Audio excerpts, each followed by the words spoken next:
EOC coordinator, Rotary international, WHO، UNICEF کے تمام ہمارے جو پارٹنرز ہیں، ہیلتھ ڈپارٹمنٹ کے لوگ ہیں، یہاں موجود ہیں سیاسی لوگوں کے ساتھ، جو ہماری حکومت نے ایک بوسٹر کیمپین سٹارٹ کی ہے جو کہ 12 مئی سے شروع ہو رہی ہے اور 24 مئی تک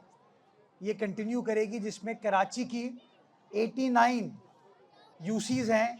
جس کے اندر ہمیں ایشوز آ رہے تھے، جہاں پہ ہم سمجھتے تھے کہ پولیو کے قطروں کے ساتھ ساتھ اضافی ڈوز، بوسٹر ڈوز دینے کی ضرورت ہے۔ ہمارے لیے سب سے پیاری، سب سے انمول چیز ہماری اولاد ہے